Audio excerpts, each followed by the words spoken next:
כאמור דודו דהן עושה שינוי אחד בלבד, כאשר רפס בקו הקדמי במקומו של אונגר. מן הצד השני עטר שומר על אותו הרכב שפתח במשחק התיקו 0 מול מכבי תל אביב. משאיר את פור מאחור, דנין פותח בצד שמאל, ברק יצחקי משאיר את הכדור הזה לברד, בן שושן ברחבה, גם ברוכיאן. יצחקי מגיע לכדור אבל נאייבי במקום. מהלך מצוין של בית"ר ירושלים שמתחיל ברגל של האיש הכי חשוב מבחינתה, ברוכיאן, שמוצא את הכדור. פה אנחנו רואים את סיום ההתקפה כשוורד מוצא את יצחקי, אבל כל המהלך שמביא את בית"ר ירושלים הוא טוב מסיבה אחת: כל שחקני בית"ר ירושלים השתתפו בהנעת כדור. הנה התקפה טובה. הנה זו ההזדמנות אולי במתפרצת הזו, הכדור מגיע עכשיו לבדש, לוקח את הבעיטה וקלה במקום. דיברת קודם על אין הצטרפות לבדש, כי אם בדש עכשיו יש שחקן שמצטרף אליו, רפס במקרה הזה מצד ימין. עכשיו גרשון נמצא ברחבה עם קוזוקין ויצחקי וטל, נאייבי מצליח להדוף. זה כדור מצוין של פורננדס, פשוט כדור מצוין לתוך התנועה. קוזוקין מאבד שם הזדמנות מצוינת לדחוק את הכדור פנימה. טיבי מנסה להכניס את הכדור הזה לבדש, אין נבדל וגם אין שער. איזו הזדמנות לברק בדש, קיבל יופי של כדור מטיבי. איזה הפקרות בהגנה של בית"ר ירושלים. בדש בתנועה מצוינת, הכוח בפעולה מצוינת, במרבית הפעמים הכדור יהיה ברגל שלו. יצחקי מכניס את הכדור לברד, בן שושן פנוי, יצחקי עם הפספוס, הכדור אצל טל, לא מצליח לבעוט.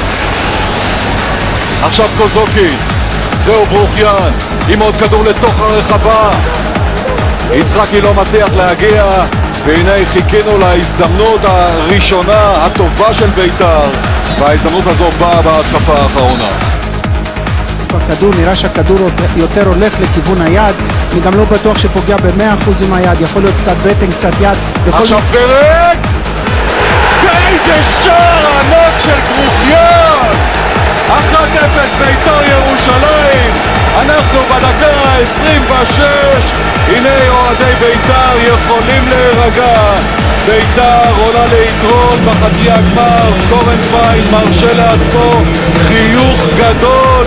אבירם ברוכיאן הוא ששם את הכדור הזה ברשת של הכוח עמידר רמת גן. והנה גומה הגייר אולי עכשיו אחרי שהוא רואה את השער הזה לזכותה של בית"ר יקבל גם את ההחלטה לקחת את הקבוצה. טל עם המסירה, הכדור מגיע לברד, ורד לרוחב, ותראו את העקב הזה של ברוכיאן, יופי של ביצוע. בית"ר אחת הוא אצל טל. עכשיו ברוכיאן מקבל את זה, דנין לידו, רפס מולו, דנין עכשיו עם הכדור, בן שושן לדנין, וזה שער עצמי, שער עצמי, בית"ר חוגגת. שחקני בית"ר ירושלים לא מצליחים לשים את הכדור בתוך הרשת של הכוח, אבל אז הם מקבלים את הסיוע של ישראל ראש המסכן ששולח את הכדור לתוך שערו, והשער העצמי הזה יעלה את בית"ר ירושלים לגמר. אנחנו מזומן לקראת הגמר הקלאסי, הסופר קלאסיקו תרצו של הכדורגל הישראלי. מכבי חיפה בירוק, בית"ר ירושלים בצהוב שחור שגם תפתח במשחק ותתקוף את השער שמשמאל. יפת וגדול מהשוערים והכוונים שכולם מוכנים ואפשר לצאת לדרך. גמר 2009, ברוכיאן לכדור הראשון של בית"ר ירושלים, כבר מנסה להעביר אותו ליצחקי ולא מצליח. פרזי לוקח את זה, מתחלף את יניב קטן, בואו נראה את יניב קטן דרך האמצע, רפאלו מצטרף בצד שמאל, מנטיני רוצה מסירה, האם זה 1-0 של מכבי חיפה? בואו נראה את רפאלו, הולך לשער, לא טוב. צריך להוציא כדור אחורה לקטן רפאלו, וזה 1-0. מצב מצוין של מכבי חיפה, למעשה המצב הראשון במשחק אחרי 8 דקות, קטן מחלק כדור מצוין לרפאלו, צריך להעביר את זה לאמצע או בחזרה. הנה פנטיני מהידיים על הראש ויודע למה חיכה שם לכדור. אם בית"ר רוצה דני לזכות בגביע היא חייבת את הטריו הזה, ברוכיאן, בן שושן ויצחקי, את הטריו במיטבו, חייבת.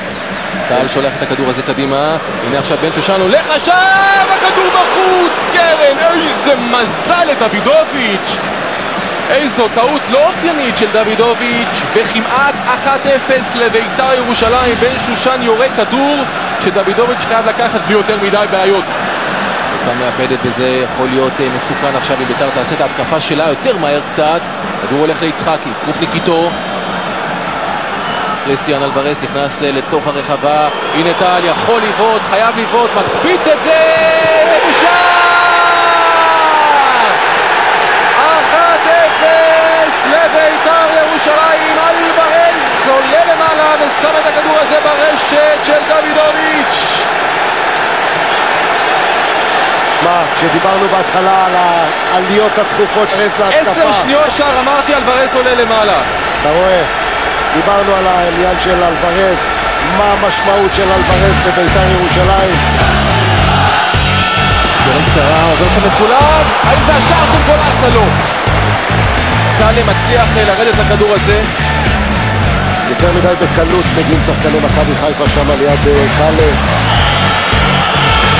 יצחקי! דוידוביץ' עומד את זה, ברוכיאן, הכדור הזה נכנס! השני של בית"ר! אתה מבין לו אם למה הוא בעט לשער? מה אמרנו על דוידוביץ'? שזה רחוק מדי, אבל היו דברים מעולם. ראית את דוידוביץ' שוב בטעות חמורה ביותר. קרוב ל-20,000 אוהדי בית"ר ירושלים באוויר עכשיו, ואני לא בטוח שאפילו הם ציפו להוביל כאן 2-0 עוד במחצית הראשונה. בואו נראה את בית"ר ירושלים, הכדור הזה הולך עכשיו, ברוכיאן ינסה להגיע לזה, חרזי לא ראה אותו, הנה יצחקי עכשיו שער בידיים של דוידוביץ'. אוי ואבוי, גם את זה הוא היה מקבל. תשמע, יצחקי לא פראייר, הוא מזהה הססנות, חוסר ביטחון אצל דוידוביץ', לכן הוא מנסה לבעוט מכל מצב. ברוכיאן מקבל את זה עכשיו, הוא מתחיל להרגיש טוב, בואו נראה את דנין, מי מקבל באמצע? בן שושן, מעביר, אם זה השלישי, לא יכול להיות, יצחקי, לא יכול להיות. יצחקי היה יכול וחייב לסגור עכשיו את הגמר הזה. איזו החמצה. היא מגיעה עכשיו, ורד מעלה את הכדור הזה לעברו של פנטיני, הבנה שם, הנה הבעיטה, וזה יכול להיות שער של פנטיני ולא היום. אז הכיסו לטדי, הנה מסיללה, אבל זה לא נגמר, הנה מסיללה יורד לדשא, יש שריקה לפנדל, אנחנו מדברים על חגיגות, דיברנו על קורנפיין, פנדל למכבי חיפה, 3 דקות לסיום. הנה קיאל לרשת, 2-1, עוד 2 דקות, בלי תוספת זמן, לא נועלים את המשחק הזה. תראה מה שטעות אחת יכולה לגרום. עכשיו בית"ר ירושלים תהיה לחוצה. קפט מציץ בשעון, הוא מסיים את המשחק הזה. גביע המדינה, שוב, של בית"ר ירושלים, 2-1 על מכבי חיפה.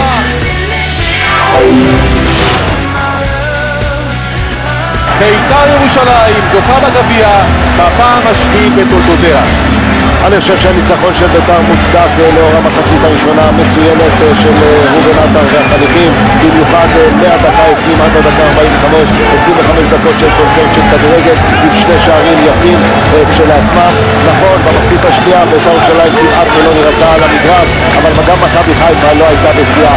אומנם היא החזיקה יותר בכדור, הייתה יותר דומיננטית במרכז השדה, אבל מעבר למצב 1 או 2 לא סיכנה את שערות של ברוכיאן שם, יצחקי, גרשון, בנאדו, טל.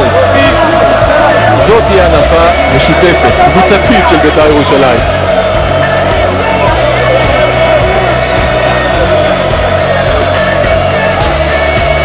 סלם, הוותיק, בן 37.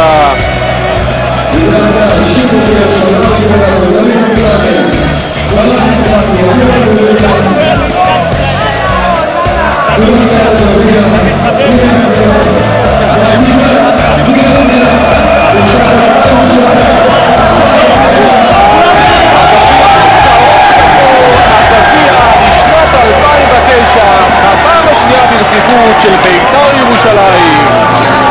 איזה מחזה, איזו התרגשות, 20,000 צהובים שחורים ביציעים חוגגים את גביע המדינה השביעי של בית"ר ירושלים.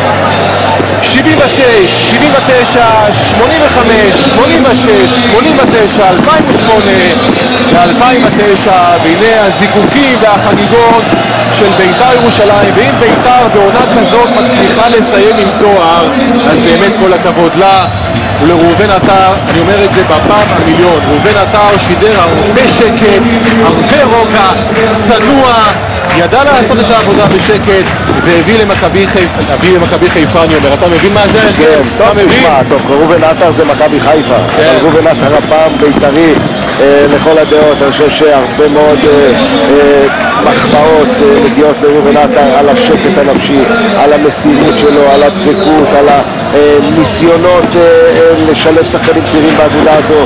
ואני חושב שהתרומה של כל השחקנים, במיוחד בשלבים הסופיים של העונה, בהחלט עזרו לכך שבית"ר תגיע מוכנה לגמר גביע המדינה, למרות שבחצי הגמר הכוח עמידר רמת גן הייתה טובה יותר מבית"ר. בסופו של דבר הניסיון והשקט הנפשי של ראובן עטר עזרו לבית"ר לזכות בגביע.